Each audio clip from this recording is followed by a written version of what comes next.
সে দুই বউকে একই বিছানায় নিয়ে ঘুমাবে কি কখনো সম্ভব? একটা রাস্তার মেয়েও যদি হয় তো অন্য কারোর সামনে নিজের ইজ্জত দেখাবে না, কিন্তু সে চায় তার দুই বউকে নিয়ে একই বিছানায় ঘুমাবে, মানে সব কিছু একই বিছানার মধ্যে করবে। তখন হঠাৎ করে সে সাংবাদিক হয়ে গেছে, তার শিক্ষাগত যোগ্যতাও এত বেশি না, তারপরেও সে সাংবাদিক হয়ে গেছে, সাংবাদিক হবে, আর সাংবাদিক হয়ে আমার এইসব ছবি ভাইরাল করবে। বাইজিদ বোস্তামি আমার হাজব্যান্ড, আমার ছবি তার কাছে থাকতেই পারে। সে এই ছবিগুলোকে এখন সোশ্যাল মিডিয়াতে দিচ্ছে। তার সাথে আমার সম্পর্ক ভালো না। সে দাবি করে যে আমাদের ডিভোর্স হয়ে গেছে, তবে ডিভোর্সের লিগাল কোনো পেপার আমি পাইনি।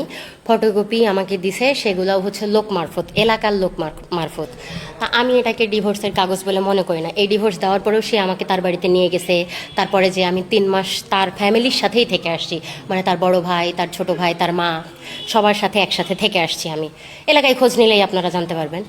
তো হঠাৎই আজকে ফেসবুকে স্ক্রল করতে করতে দেখি যে আমার এরকম ছবি দিয়ে ফেসবুকে দিছে। তো সে আসলে সাংবাদিক কিনা আমি জানি না, তবে আমার ছবি নিয়ে যেহেতু আমার মানহানি করার চেষ্টা করছে, আমি তো সুষ্ঠু বিচার পাইতে পারি। আমি এখন সাংবাদিকদের কাছে, আমার পুলিশ কমিশনার, তারপর ওপর মহলের সবার কাছেই আমার আবেদন যে আমি যেন এটা সুষ্ঠু বিচার পাই।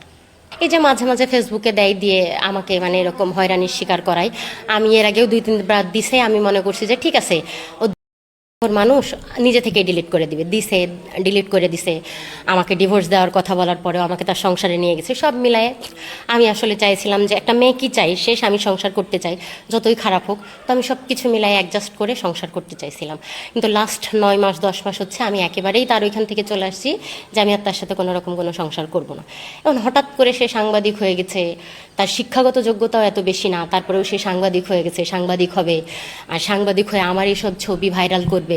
হাজব্যান্ডের কাছে ওয়াইফের ছবি থাকতেই পারে, তারপর আমার ফেসবুক আইডি, আমার ফোন তার কাছে ছিল, সেইগুলো থেকে ও নিয়ে এরকম করছে। 2024 সালের মে মাসের 23 তারিখ তার সাথে আমার বিয়ে হয়। তারপর 4 মাস সংসার করার পরে আমি তার সংসার থেকে চলে আসছিলাম। সে আমার করতো, আমার হাতটা। তারপর চলে আসার পরে 11 মাস পরে সে আমাকে আবার নিয়ে যায়।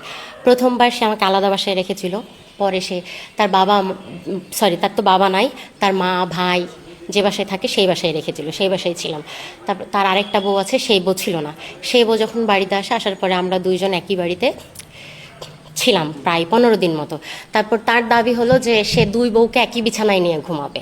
এটা কি কখনো সম্ভব? একটা রাস্তার মেয়েও যদি হয় তো অন্য কারোর সামনে নিজের ইজ্জত দেখাবে না, কিন্তু সে চায় তার দুই বউকে নিয়ে একই বিছানায় ঘুমাবে, মানে সব কিছু একই বিছানার মধ্যে করবে। তো আমি এগুলো মানতে পারিনি, আমি চলে আসছি।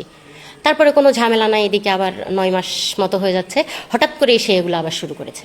আমি লোকমুখে শুনেছি যে মানে তার প্রথম স্ত্রী আর আমি বাদে মাঝখানে নাকি আরেকটা বউ ছিল। তো ওই বউ নাকি বউয়ের দাবি নিয়ে তাদের বাড়িতে যাওয়ার কারণে ওই বউকে তার বাড়ি